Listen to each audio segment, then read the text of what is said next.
This is the 217 Recovery Podcast with Corey Winfield. You know, they did me wrong. They did me dirty. They made me drink. But I'm not a baby. I'm not a kid. And co-host Marnie Winfield. You know, you can be pretty sure that the decision that you made was the right one. God kind of paved the way for what was supposed to happen, I feel. It is the 16th of December, 2021. My name is Corey Winfield. My name is Marnie Winfield. Welcome to the 217 Recovery Podcast. Talk about recovery, talk about movies, talk about my cat, talk about everything, even sex sometimes. Sometimes. So just be warned. Man. And yes, we swear sometimes. Chris Goss used to be on the podcast. He sent me a message yesterday. Oh, good. What'd Chris have to say? I don't remember, except he said that he wouldn't mind coming on the podcast again. Awesome. Sometime. And I said, yeah, Chris, that sounds great. Definitely. I sent a video of the studio, and he's like, yeah, much better than what we had when I was doing it. I say, yeah. But no, I mean, I guess he's doing all right. As far as all right can be. But I told him he's friends with Tyrone. I told him that Tyrone was on the last podcast. He was on Tuesdays. And I don't know, maybe we will have Chris on and he can tell us what he's been up to. Good. Yeah. Inquiring minds want to know. Yeah. We'll see. We will see. But I missed you. Me. People listening, I got tons of emails talking about, where's Marnie? And I miss her. Sure. And we need Marnie back. She's the voice of reason. Oh my gosh. That's so not true, but cute that you say that. Christmas is right around the corner. I know. Yeah. It's like, 9 days away? Yeah. No. What? 25th? Today? Today's 16th. Okay. Well, I was out to lunch. Is correct. It's 9 days. I was out to lunch with my mom today, and we went to her favorite place to eat, which is not my favorite place to eat, but that's okay. I still love you, Mom. Ooh. But the waitress lady, who my mom knows very well, was like, are you guys ready for Christmas? And I very solidly said, yes, we are. Totally prepared for Christmas. First time in a long time. Yeah. Yeah, like ready to rock. Like everybody's checked off the list. Christmas tree's been up for a month or more. Did we put it up before Halloween? Yes. No, like right. Yeah, it was around Halloween. Yeah, that's fine. It was way too early. Well, not for us because it's pretty to have up. And it's a good thing that we did, because then like back injuries, gallbladders, pancreatitis started creeping up. It's not that I had anything to do with putting up the Christmas tree, but it would have taken you away from babysitting me. It's true. Yeah, so it happened for a reason. Yeah, it was a good thing we were on it. It's interesting that we played that open today because you talk about God, and you just said, yeah, this is the first time in a long time you've had gifts for everybody, and I was listening to Steve Harvey, and he does like a daily inspiration kind of thing at the end of his podcast, or end of his radio show, and then he puts it on Apple as like a podcast. It's usually about 10 minutes. It's not bad. And some days it really hits home. And the other day, it might have been today, I don't know, I listened to like 5 of them. But he was talking about, where he's at in life and how life is just a series of tests, and your faith in God is pretty much will get you through it. And anyway, he said that he loves the place he's in right now and the things that he's able to do for other people. And I started thinking about Christmas and being able to have money to get people things without going, well, I don't know. It's amazing where we're at right now. We're not rich. No. But just to have enough to we can spend. And we're not spending like millions or anything like that, obviously, but just to know like, hey, we can do this stuff that before, especially when we were drinking, we talked about that, I think, last week. Yeah. And it was just like, no, that's too expensive, or I'm not getting them anything, and I'll just sit here and feel awkward. Yeah, that was me. Which doesn't feel good. But to be in this place we're at now, you know, we're very fortunate, very lucky, and, you know, thank God that we're in the spot where we can do that. Yeah. And the other thing I was thinking about too is it was like pulling teeth for my family to figure out how to get me to a family function. And if I was going to be in a good shape enough to come to this function, the Christmas stuff and Thanksgiving and New Year's and things. But like now where I'm at, I'm the one kind of orchestrating family get-togethers. Yeah. And no, it's You are. it's No, neat though, because I never was in a spot where I would do that ever. So, yeah. It's awesome. Oh, I like it. And you're like, all right, we'll be going to Washington, D.C. because we were on the ARCO meeting the other day. ARCO is the Association of Recovery Community Organizations, which 217 Recovery is one. Mm-hmm. And so we were on this webinar the other day, and they have like a couple of different things that they do throughout the year. But one of them is they go to Washington, D.C., and they meet with legislators or whatever, Congress people, probably not. I mean, I don't know who they meet with. People that work in Washington that do stuff for the government, make laws and stuff. Mm-hmm. Your response to that was, oh, yeah, you know, my sister's going to be there. My sister's going to be back home, and she lives in D.C. We can stay with her, you know. And it's just like, yeah, honey. You know, you're always like trying to get that vacation in there, you know. And it makes sense, though. I know. It was cute. I liked it. Thanks. Some of those things that we're doing now that maybe 2 years ago you never would have thought, oh my gosh. I mean, 2 years ago you were in treatment, or you just got out of treatment. Just barely got out of treatment. Mm-hmm. Started messing with this dude. Well, no.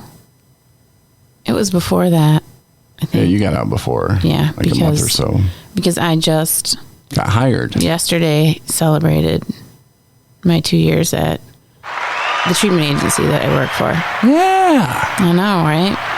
And look where you were at then, you know. It's like, wait a minute. Mm-hmm. I posted yesterday because it was my 3-year anniversary. And I posted that if you'd have told me where I'd be at, what I'm doing now, I wouldn't have believed you. You said, Corey, this is what you're going to be doing. This is what's going on. And I'd have been like, you have lost your mind. Mm-hmm. I was just handcuffed to a bed yesterday in the hospital, and I have to go to court tomorrow where they're going to send me back to jail. That's what I'd have been telling you. Like if you'd have met me 3 years ago to this day and said, this is what you're going to be doing. We're going to be married. Yeah, you lost your mind. How the hell am I ever going to do that? But look, here we are. Mm-hmm. Don't stop chasing your dreams, kids. Exactly. It doesn't matter if you're 40, if you're 50. It doesn't matter how old you are.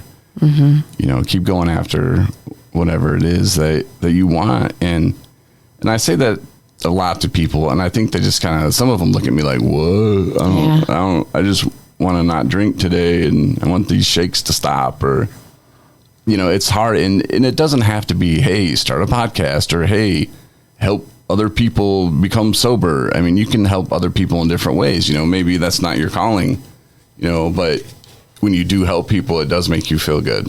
It does. And it's not about creating like totally insane goals, which you can do that too if you want, you know, dream big or all that. But I found that, you know, making those goals, you're more likely to be able to reach them. Yeah. You know, and once you start them, they're not so intimidating. It's the thing when you're thinking about it and you're like, I'm never going to get there. I'm never going to be able to have that. How am I ever going to be able to afford that? Well, you need to start small, you know, and then get a bigger idea of what, you know, where you want to be and what you want to have or who you want to be with or whatever it is. And those, you know, dreams become a reality. Maybe it's you want a clean house. Mm-hmm. You know, hey, I'm going to make my bed every day. You know, we still do that. I mean, it could be anything, but just start somewhere.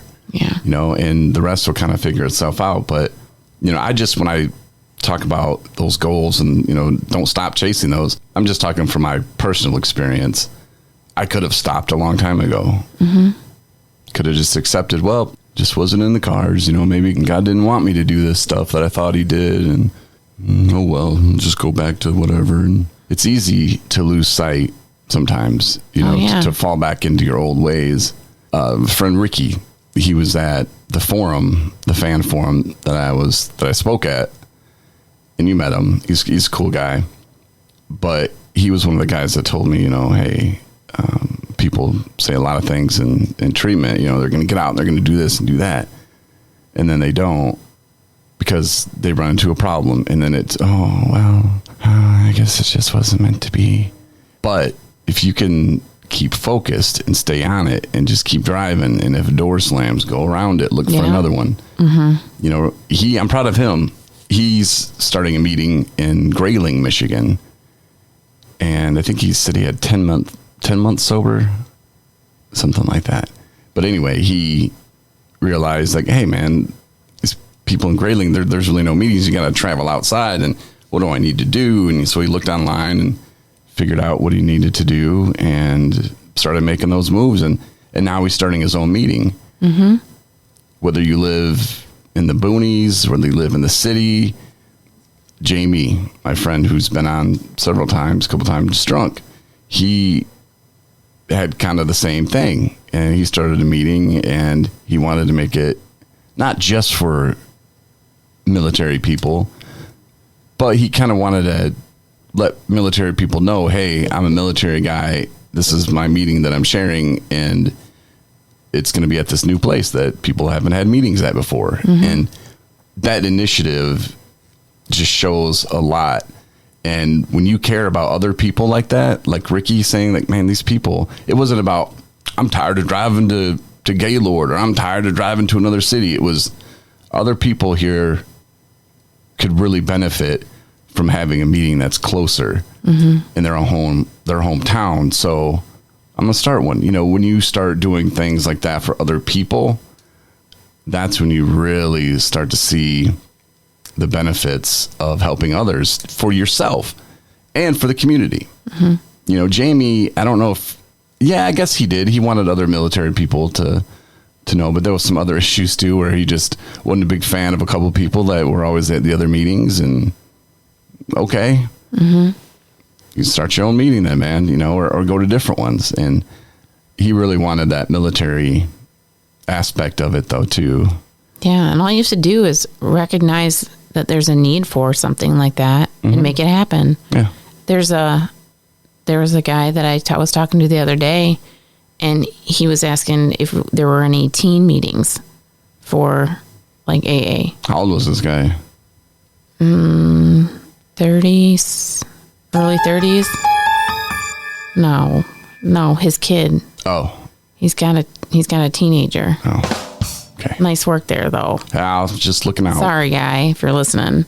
Anyway, no, he was saying that his son was struggling, and that there once upon a time used to be a teen meeting. Alateen, I would guess. That's the thing. I remember that at one point was a meeting. Anyway, collectively for like teenagers to attend. You know, because us adults are scary, I guess, sometimes. And they can relate better to them, and it's not so intimidating. But teenagers have problems with addiction. We know that. Yeah. You know, so he recognized that need. I said, you know, go to your group conscience and tell them that you want to start up a teen meeting, you know, and that's how things happen. Just like you recognize that, you know, transportation to and from treatment centers and sober living was something that was falling through the cracks. People weren't getting there safely, if at all, sometimes. Yeah. And, you know, that's a needs-based thing. And once you recognize that something needs to happen, you know, push it through and figure out a resolve. Doesn't happen overnight. Nope. Ever. It sure doesn't. Never does. And you'll be surprised, at least I was, at some of the people that I have talked to and that I still talk to who are in positions of authority, they're just clueless. Mm-hmm. And you just assume, like I just assume that people that work for the government know what's going on. You know, I think, man, these must be intelligent people. You don't ever assume that. I learned, you know, I learned a long time ago back in machine shop from Mr. Yonker. Like when you assume, you make an ass out of you and me. That was his big thing. So that's how you spell assume. Oh, I gotcha. Ass of you and me. And you do. And it, and I would say it still shocks me, but I just shake my head sometimes when I get done with conversations with people or just emails. You know, I just go, oh my gosh, like, and then I go back and read what I wrote and I'm like, yeah, it was clear as day. You know, like these people, I don't know. And then you realize that not everybody's playing on the same field that everybody else is. And right. Some people are on the other field and yeah. I don't know. Can't explain it, but you just have to accept it. Mm-hmm. Maybe slow it down a little for them. Kind of explain everything. All the details. Don't assume, because you'll make an ass of you and me. Just saying. Just saying. Mm-hmm. So don't get frustrated because you're going to run into that. And don't get mean about it. Right. Doesn't get you anywhere. Don't react. That public service announcement brought to you by Target. I'm just going to start throwing out sponsors that have helped us. All right. Speaking of that, Breaking Alignment Plus, give them another shout out. They're here in Traverse City. Did I ever tell you what the manager said to me? Probably, but... His name's Mike. He came out and he said, hey, you know, I appreciate what you guys do. And they donated oil changes to us, a bunch of them. And then he just said, you know, we were talking and anything you guys need, man, we got you. And I was like, whoa, sweet. That's awesome. And he started telling me that he was ex-military. Mm-hmm. And when he came home, he said it was tough. And he said he started drinking. He said that's pretty much what everybody does. They come home, you know, and everybody he knew just started drinking a lot. He said luckily for him, he did stop, but he had a couple buddies that didn't, and they died. Yeah. From drinking. They drunk themselves to death. That's what happens. And it's not hard to do. It doesn't take long. Oh yeah, but I haven't been drinking my whole life. Okay, it doesn't matter. Like if you punish your kidneys and your liver enough, things will start shutting down. And he could recognize that, and he was just like, man, that's so awesome that you guys, you know, take people to and from treatment. They don't have rides. And he's like, we really appreciate that. And he's like, I appreciate that, you know, what you do. And, you know, we hear that quite a bit. And I think most of the time it's genuine. Mm-hmm. You know, I think people really do appreciate what we do. And I think that's great. When I posted a picture of my coin on Facebook yesterday, a lot of people said some nice things. And a few of them said, man, look at what you've done in 3 years. You know, like, yeah, it's pretty cool, but I want to be a lot further, but it just takes time. But yeah, where, you know, 3 years ago, it's insane. Yeah. And those people, I've thought about that too, is when they're debating, you know, should I try to stop? Should I try to put this to an end? You know, this is ridiculous. I feel like crap, you know, all the time, whatever. And I often think to myself, like, why don't we ask, like, where do you see yourself in like 10 years? Dead. Are you still going to be like smoking meth and, you know, shooting up heroin? Like, is this going to be a daily thing it's just a phase? I'm just partying. No, that's not it. You've made it a lifestyle, and you got to change that or you will die. Mm-hmm. I mean, that's how it's going to, you will not live long years in your elderly enjoying, you know, retirement. You'll die before you even get there. Yeah, I say sometimes to people, how many 75-year-old meth addicts do you know? Right. That have a nice house, their life's figured out, they just got going, just wonderful. Mm-hmm. None. Heroin at none. Alcoholics, none. Yeah, but my uncle, he drank for. I'm just saying. Oh, he's got a boat. Okay. Oh, yeah, but it doesn't run. You haven't seen him in 10 years, so you really don't know how he's doing. Mm-hmm. It doesn't end well. Right. It never does. And sure, we don't know when we're going to die, but I'm glad that I'm not going out like that. Amen. That just would have been sad. And I got to one point where I was just accepting, like, all right, well, because I didn't know what to do. And I thought, well, I had a pretty good life. I did some cool things, met some cool people.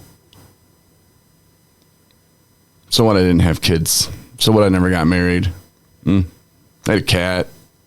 I was like accepting that you were going to die an alcoholic. And just a mediocre, sad, pitiful, lonely death is what it would have been. Wow. And I was somehow, and I'm sure it was the alcohol and the devil just trying to set me up. Because, the real me, I would never settle for that. Could you imagine me just settling for, well, all right, I guess this is the way it is. No. I mean, you see, I can be determined sometimes, and I don't know. It's just when we're in that state of mind, that's really not who we are. And I know a lot of people have said that over the years too, like, oh, it's not the real him or it's not the real her. And it's not. Not that it's an excuse, but, and not that you should cut people slack, but at the same time, when a loved one or a friend's like, F you, I don't even need you in my life, get out of here. You could go, all right, fine, never talking to that dude again. But if you can forgive that person for that moment, I don't know the relationship, if that person says this to you, that you have with it, if it's a son, if it's a daughter, brother or sister, find a time, first of all, when they're not using, they'll be maybe withdrawing a little bit, so they're going to be a little sick, and they're going to be having regret and remorse, feel like got hit by a truck. Maybe that's a good time to, maybe approach them with different options that they have for their life. Like, hey, you want to talk about it? Or, what would you do? Well, see, you're really good at forgiving people. I mean, people said some things to you, especially when you have to have them leave the environment that they're in because they're not supposed to be using any kind of substance, and they start using, and then now you're the bad guy. Yeah. Because you clearly explained the rules when these people came into this situation, and they said, yep, understand. And now they're, yeah, but I only had like 18 beers and, See, but those people, why I can forgive them is because they're not angry at me. They're angry at themselves. And yeah, they call me names or whatever. But I mean, that's not even all the time. That's just sometimes. But I mean, I have to keep, I do that because I have to keep my other people safe. Right. That has nothing to do with my dislike for that individual. It has nothing to do with the fact that I'm shaming them for a relapse that got out of control. It's that I got a bunch of other people that I got to look out for. And so that's that. Yeah. And you explained this. Yeah, I explain it very clearly when they come in, and 9 times out of 10 they know that they broke the rules and that they're in the wrong, and there's no, how can you validate that? You can't, so you just have to remind them about that. So, but it's all about growth, and some people just aren't ready yet, and I do say that too, at my meetings and stuff, and we just have to admit that there's some people that just aren't done drinking and drugging. It's not their time. And we can't be mad at those people, because I was that person for many, many, many, many, many years, you know? Oh, yeah. So we just say, hey, turn things around and give me a call back when you do. That kind of thing. You know, I always try to have people, whenever they leave, if it's not on good terms, that with every hope and every, I guess you want to call it expectation, of sending them on their way, to saying, when you turn this around, you know, you're welcome back. It's not like, see you later, peace out, you know? Yeah, and I'm like, I'd be throwing their stuff out in the yard. I know. I'm telling you, you need like a rummage sale sign, or you're talking like bouncer style. Garage sale sign. Just put it in the front yard and be like, when you get kicked out, you don't get your stuff within 24 hours, it's going right out there. See that free sign at the end of the road? That's for all the stuff that people leave. Your stuff will be there. Yeah. And like, I'll text them, your time has started. Yeah. No, I mean, some of clients are stronger than others. Some people in AA and NA are all at a different place in their recovery. But, you know, every day that those guys, everybody in the rooms, people that we don't even know that are out there living in recovery, every day is, you know, an accomplishment. And you should be proud of yourself for that. Even if you slip. Even if you slip. You know, and especially, I guess, if you slip, because if you can catch yourself before you spend every dime in your account, before you end up in jail, before you say something that you can't take back, before you hurt yourself or someone else. Yeah, then that's huge props. And it takes a lot, you know, like if you had to call a loved one, or you had to see your wife or husband when you come home and you're like, I wasn't strong enough today. You know, I went and I used, but I wanted to come clean with you. And it is what it is, you know, like, let's move forward from here. And I don't know how that would go. I mean, again, it all depends on the situation with the loved one or whoever, but to stop it, you know, to come clean with it. Yeah, the loved one, if you're like sneaking around or hiding it, yeah, they're going to be hurt. But I think they're going to be glad, because you probably already showed signs that you were using again, and you probably boldface lied already about, no, I'm not using, and you probably got all mad. Why would you say I'm using? It's Bill at work. It's pissing me off, you know. So I think that they would appreciate the fact that, okay, let's start over. The past is the past. The past is like an ingredient.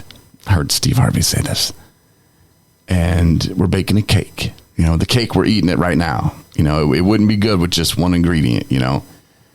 We needed all of the ingredients, everything from the past, to bring us where we're at today with this beautiful, nice cake. Now, if we're eating the cake and it still tastes like doo-doo, well, we better make some changes. We better add some more ingredients to the cake. And I'm like, yeah, you know, like, so if you're in early recovery, maybe you hit the wall stage, or you're just not happy, you know, well, it's time to add some new ingredients. You know, maybe go to church, maybe go visit your grandma every Monday, or whatever, you know, add some other things to your life to make this cake better. That's good. I like it. I liked it too. And plus I like cake. So it was just like a natural thing. No, that's great. Cake. Actually, I'm not a big fan of cake unless it comes with ice cream. Or good icing. Yeah. Did you know that there's a cream cheese shortage? I did. I read that. Oh my God.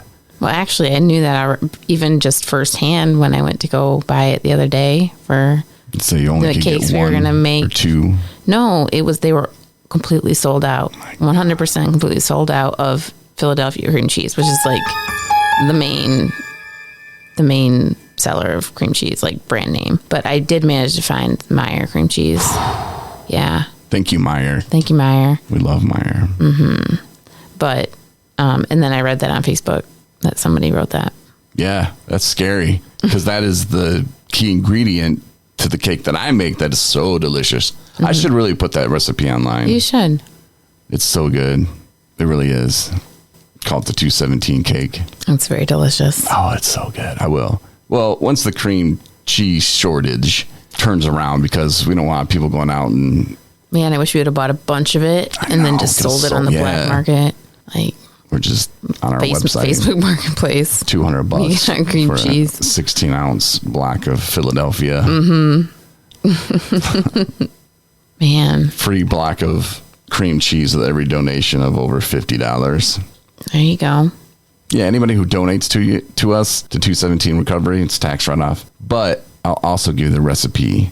For your cake. Yes. You make it for your wife. She'll love it. Make it for your husband. He'll love it. Kids will love it. Kids love it. It's so good. Donate. I'll hook you up. Give you the recipe. Maybe even send you a shirt. I don't know. It feels good, though, to have the 3 years. Now I have 364 more days before I can celebrate again. Oh, are you counting down already? Yeah. It'll fly by. It sure will. This time does fly when you're having fun. It's one of those things, too, that, you know, it's a way of life for me now and you. You know, it's when you get it to be part of, it's like, I don't know, putting your seatbelt on or whatever. You know, you just do it and you don't even know you did it. It's just kind of just manual, on like automatic. It's nice. It's nice that it's not something you have to think about doing. You don't think about picking up at all. Not every day. For the most part, I've just accepted that that's just who I am now. And I love it. It's life. It is. Because we weren't living life before. That was garbage. Well, appreciate you listening tonight to the podcast. It was kind of homely, if I could even use that as a word for... You mean it wasn't like full of, you know, sparks and... Yeah, we didn't do all our doctor stuff. We didn't do any role play. Wow. There's people listening. People They're are like, thank God. They're like, man, this one wasn't as funny or whatever. I don't know. It's we don't know how to rhyme or reason. It's Thursday. Sometimes. It's Thursday. Christmas is coming up. We're in a good mood. We got our Christmas tree up. Gifts are bought. Yep. We're feeling grateful. We feel blessed. Absolutely. Recovery is good. So good. Don't let anybody tell you that, oh, it's going to be boring. Only if you're boring. Then we can't help you. Yeah, just keep listening. Maybe you'll catch on. Thanks. Tell your friends about us. You can listen to every single episode we've ever done. 217recovery.com and on our app. I think Apple, they have some of them. Spotify, I'm not sure. Pandora, I don't know if they have every single one of them, but I do know our website and our app, which is a free app, either from the App Store or the Google Play Store. And we will talk to you on Saturday. Good night, everybody. Thanks for listening to the 217 Recovery Podcast. Don't forget to check out our special episodes found only on the 217 Recovery app.